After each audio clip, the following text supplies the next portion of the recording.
Lamine Yamal, le prochain Golden Boy? Attention, certains ont déçu. La liste des 100 nominés pour le trophée du Golden Boy 2024 est connue. La pépite du Barça et de la sélection espagnole Lamine Yamal est le grandissime favori cette année. Mais recevoir ce titre du meilleur espoir du foot garantit-il de réaliser une grande carrière? Un regard sur les 10 derniers lauréats.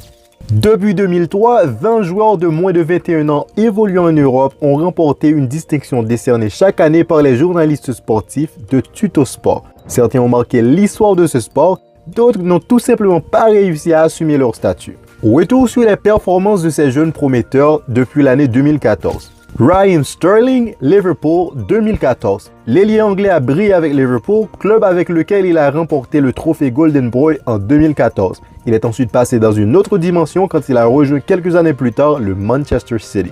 Anthony Martial, Manchester United, 2015. Arrivé à Old Trafford en provenance de l'AS Monaco, l'attaquant français n'a pas tardé à faire lever la foule pour ses grands débuts. Il avait logiquement une place chez les Bleus.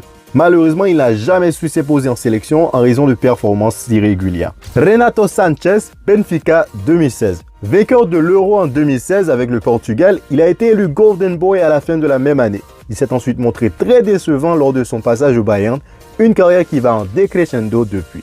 Kylian Mbappé, AS Monaco puis PSG en 2017. Kiki a battu beaucoup de records de précocité en 2017. Il a enchaîné de performances remarquables avec Monaco. Quelques années plus tard, il a aidé le club de la Principauté à remporter la Ligue 1. Avec l'équipe de France, il a sauvé la Coupe du Monde 2018. Au PSG, c'est une légende. Et aujourd'hui, il va faire les beaux jours du Real Madrid. Mathys de Ligt, Ajax 2018. Le jeune défenseur néerlandais a réalisé une fin de saison exceptionnelle avec l'Ajax Amsterdam après avoir reçu son trophée, échouant de peu en demi-finale de la Ligue des Champions. Un grand espoir qui est ensuite passé par la Juve, il a du mal aujourd'hui à s'imposer au Bayern Munich. João Félix, Benfica puis Atlético, 2019. Brillant au Benfica, le Portugais a rejoint l'Atlético Madrid contre une somme astronomique de 126 millions d'euros. Avec de jolis buts, il a répondu aux espoirs placés en lui. Par la suite, que de passages ratés à Chelsea et au Barça, c'est le moins que l'on puisse dire. Erling Haaland, Dortmund